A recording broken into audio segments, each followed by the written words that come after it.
একটা ছোট্ট একটা ঘরের মধ্যে স্যাঁতস্যাঁতে একটা ঘরের মধ্যে আটকে রাখা হয়েছিল। সেখানে ইঁদুর চলাচল করতো, তিনি ঘুমোতে পারতেন না, তাকে ভালো করে খেতে দেওয়া হয় নাই। মানুষের যিনি অত্যন্ত কাছের মানুষ,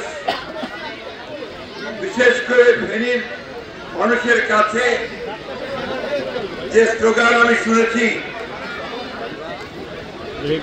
ফেনীর গর্ব মোদের আবেদা, নেত্রী মোদের খালেদা, তাই না? সেই খালেদার জন্মভূমিতে দাঁড়িয়ে, ঠিক আছে বাবা প্লিজ, সেই খালেদা জিয়ার পৈতৃক বাসভূমিতে দাঁড়িয়ে আমি কথা বলছি। আমি আজকে নিজেকে ধন্য মনে করছি, কারণ এই নেত্রী বেগম খালেদা জিয়া দেশ নেত্রী, সারা দেশের মানুষ তাকে মায়ের মতো জানে। এই নেত্রী সারা দেশের মানুষকে, এই বাবা প্লিজ প্লিজ, এই নেত্রী সারা দেশের মানুষকে গণতন্ত্রের অধিকার আদায় করে দেওয়ার জন্য সারাটা জীবন তিনি সংগ্রাম করেছেন, লড়াই করেছেন। তার স্বামী ছিলেন রাষ্ট্রপতি, তার স্বামী ছিলেন সেনাবাহিনীর প্রধান, তারপরেও যখন জনগণের কাছ থেকে ক্ষমতা কেড়ে নেওয়া হলো, স্বৈরাচারী এরশাদ যখন স্বৈরাচার শাসন ব্যবস্থা চালু করলো, তখন তিনি এই যে আজকে এখানে বসে আছেন আলী সাহেবরা, জয়নাল সাহেবরা, শামসু সাহেবরা, বদরুল সাহেবরা, এই আমাদের সালাম সাহেব, আমাদের রানু,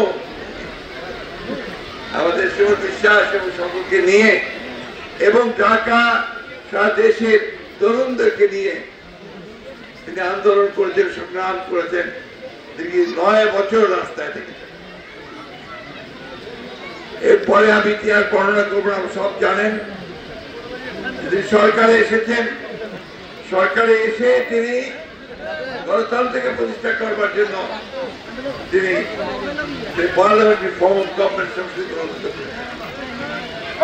তিনি দেশের মানুষের কাজ করার জন্য, সেটাকে আমার সামনে মহিলারা আছেন, আমি অনুরোধ করবো একটু আপনাদের সামনে একটু বসে যান বা দেখতে দেন প্লিজ। ভাইয়া যে আমি অনলাইন ক্যামেরা বলছি, একটু বসেন প্লিজ, বসেন একটু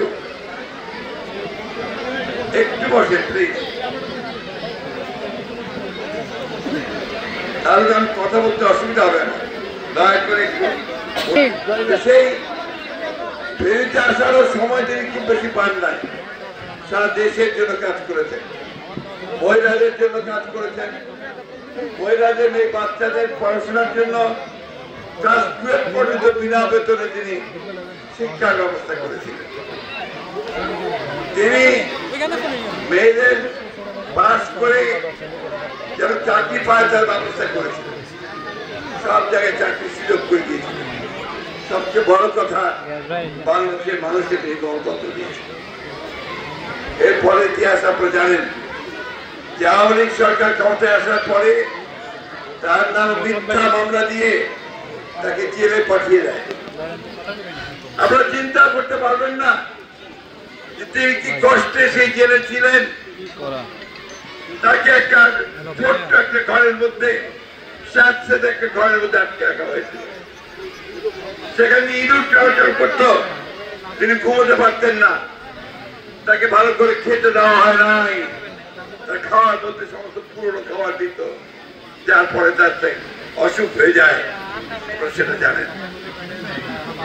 তারপর তিনি কখনো মাথা নত করেন, মাথা নোয়াননি, 6 বছর জেলে কাটিয়েছেন, এখনো তিনি কিন্তু মাথা উঁচু করে দাঁড়িয়েছেন এবং কখন বলছেন আমি গণতন্ত্রের জন্য আমার জীবন।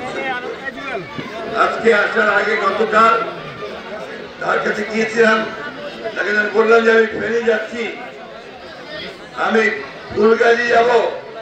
তিনি বললেন তুমি তাদেরকে আমার ভালোবাসা শুভেচ্ছা পৌঁছে দিন। আমি এসেছি আপনাদের কাছে বেগম জিয়ার, আপনাদের নেত্রী খালেদা জিয়ার আপনাদের গর্ব খালেদা জিয়ার সেই শুভেচ্ছা ভালোবাসা পৌঁছে দিতে। আপনার দোয়া করবে, তিনি খুব অসুস্থ, তার চিকিৎসা হয়নি, সেই চিকিৎসার জন্য আমরা চেষ্টা করছি তাকে বিদেশে পাঠিয়ে দেওয়ার জন্য। হয়তো খুব অল্প সময়ের মধ্যেই তিনি বিরাতে যাবেন।